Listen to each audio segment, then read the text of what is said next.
yari yajyanye umwana kwa muganga apfira yatahana amashuka yonyine, ariko kubera guhungabana n'ibintu, hari ibintu buriya bavuga ngo umuntu ntashobora kwakira, we yakomeje yumva ko yatahanye umwana, kumbe yatahanye ibishura. Nimba ari ibishura nyagasa, burya nta mwana uyu mugore afite. Umwana nijoro ryashize yaraye apfuye. Uyu mugore yari avuye kwa muganga aryamye wenyine, umwana yapfuye, yapfiriye kwa muganga. Uyu mugore we yatashye asigatahanye umwana, ariko yari asize umwana kwa muganga, umurambo we. Bya bindi bavuga ati hari ibintu umuntu adashobora kwakira. Niba warabonye iyi filime, andika munsi icyo watekereje ku iherezo ryayo. Wumva Janiya yari akwiye gufungwa cyangwa yari akwiye kwitabwaho nk'umurwayi? Tekereza wowe uri umubyeyi umwe ufite umwana ugukunda, umwana urwaye, umwana witangiye. None se byagenda bita umunsi umwe isi yose iguhindukiye ukaba uwa mbere ushinjwa ibibi? Uwo mwana waguhaga imbaraga, ukaza kumenya ko yapfuye kare, kandi byose bibwiraga ko ari kumwe nawe, ari ibitekerezo byawe byari biri kukubeshya.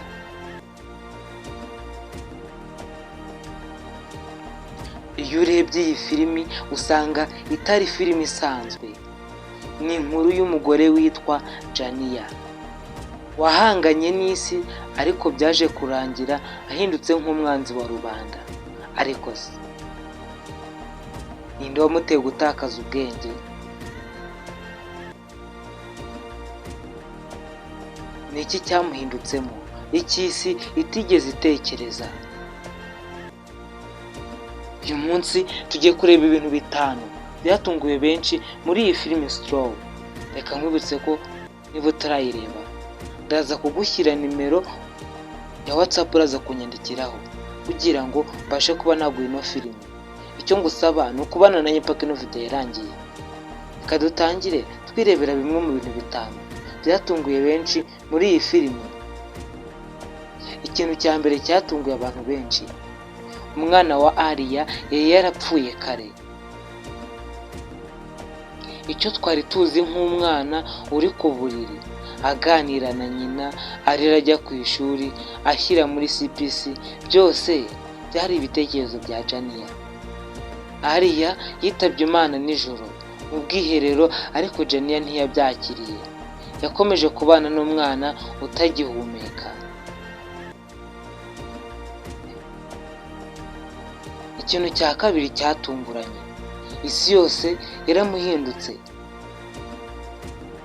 Umunyamakuru amufata nk'umujura, polisi imuhindura umugizi wa nabi, nyirinzu aramwirukana, umuyobozi amuhutaza. Ariko se ntibaza uti ese si Janiya wowe n'agahinda katavugwa, maze isi yose ikamwita umunyabyaha? Icya gatatu gitangaje muri ino filime, wamuhutaje mu muhanda yari umupolisi.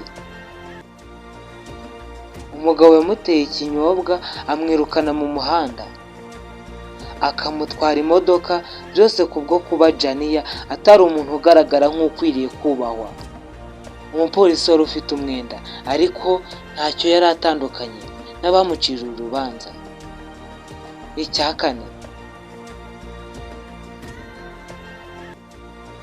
umukoresha we amwima sheke y'umurimo we. Uyu mukoresha we yaramututse, aramwirukana, anamushinja ubujura. Ariko si wari ukeneye ubufasha kurusha bose? Ni gute umuyobozi wamaze igihe cyose amuca intege aza kumubeshyera nyuma y'ibyabaye? Icya gatanu, icyaha cy'ubujura cyatuze ku buryo yageragezaga gukiza ubuzima bwe. Janiya yakoresheje imbunda, ariko ntiyari umujura, ahubwo nuko isi yamufunze imiryango yose. Niwe wari umaze kuribwa byose, ko agasigara ari gushinjwa gukomeretsa abandi. Iyi filimi igutegura kwibaza byinshi. Ese umuntu ashobora guhagarika ubwiyahuzi bw'undi iyo amufashe ukuboko mu gihe gikomeye? Ese isi yakagombye kureba ibyihishe imbere mu mutima aho kureba isura n'imyenda. Janiya si umugome, ni umuntu wahuye n'isi itamubabarira. Niba warabonye iyi filime, andika munsi icyo watekereje ku iherezo ryayo. Wumva Janiya yari akwiye gufungwa cyangwa yari akwiye kwitabwaho nk'umurwayi? Kanda like, usangize abandi, kandi ukurikirane channel yacu kugira ngo udacikwa n'ibiganiro tubagezaho umunsi ku wundi. Hamagara Gustave niko nitwa. Ciao ciao, hasta la vista.